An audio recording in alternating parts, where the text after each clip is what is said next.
Selling your home can be stressful, but figuring out what to do with your pets during showings doesn't have to be. So today, I want to share some best options to keep your pet safe and your buyers focused, and we're going to get started.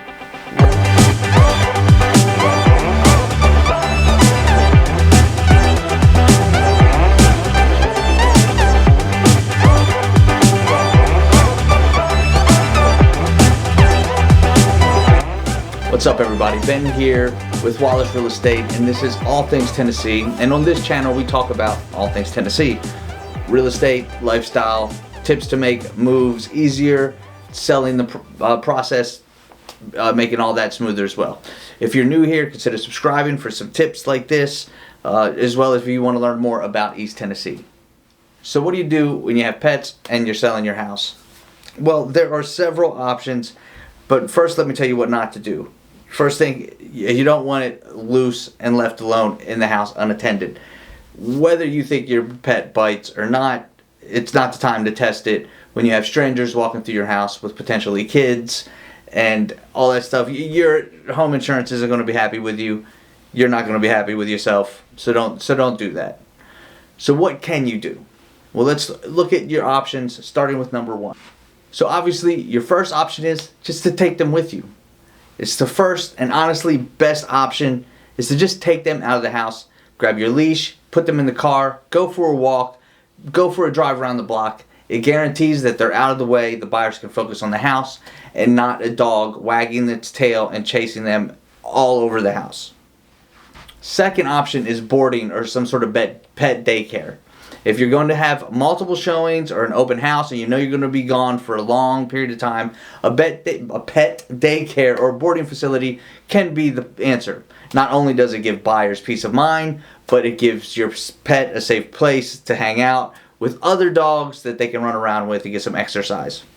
Now, if you follow the news, there have been some pet daycares that have not made some best choices. So do your research before committing to anybody and go visit, interview them. I mean, this is your pet. It's like family. Now, your third option is you get help by recruiting neighbors or family. Just call in those favors. Neighbors, friends, family, they're often happy to watch your pets for a couple hours. It's an easy solution, and it's, builds in some goodwill, and hey, maybe you could pay it forward by helping them out or someone else in similar situation. Throw in some coffee or a dinner to make them saying yes that much easier. Your fourth option, which isn't my favorite, and that is crating the pet, especially if they're barkers. If they're quiet and they're just going to sit there quietly, that's fine. But hopefully they've been crate trained. And if they have, this is a great route.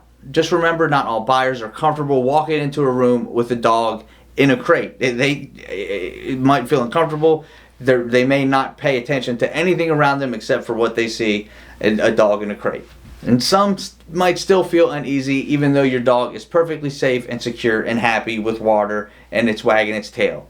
So this is a good last minute option. Again, if your dog's a barker, you can do this, but man, trying to show a house with a dog barking constantly from start to finish can be very distracting. So keep that in mind as well.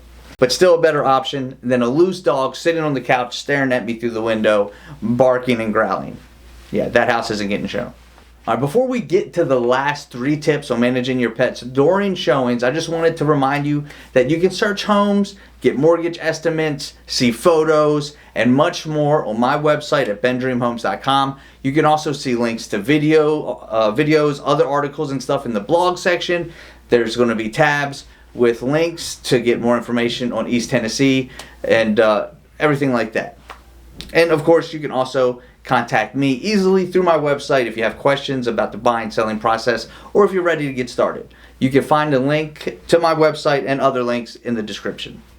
Okay, so your fifth option is to pick a confined room or maybe a garage and just make that the pet's designated area during showings. If all else fails, you can confine the pets to something like that. Put up a sign on the door so buyers know that there's a dog inside or some pet and that enter at their own risk.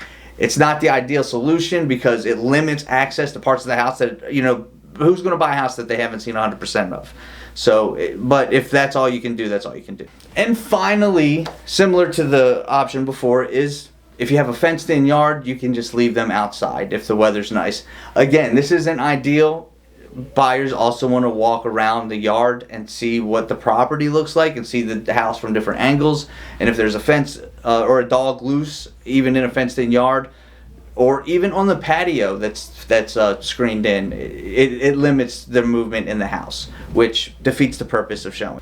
And finally, if you got the money and the access, you can use a professional pet sitting service. These are popping up everywhere. You know, some of them just pick up dog poop, some of them will dog sit. So you can Google, look up someone in your area, and hire someone to come and pick up your dog for you so that your buyers can come look at your house. But look, listen, at the end of the day, here's the golden rule. When selling your home, pets should always be out of sight and out of mind. Buyers want to imagine themselves living there, not dodging cats, worrying about leaving doors open for dogs to get out and escape and having to chase them down the street. Lastly, it's not fair to your pets to be forced to sit there while strangers are poking through their stuff, through their rooms. You know, it's called empathy, man. Have a little bit of empathy, even for the pets. And also, a little planning goes a long way. So have all this stuff figured out before you put your house on the market. As always, if you found this helpful, hit that like and subscribe button for more real estate tips and all things East Tennessee. And if you're thinking about selling your home, you're thinking about buying, you can reach out. Contact information is in the description. Thanks so much for watching. We'll see you next time. Bye.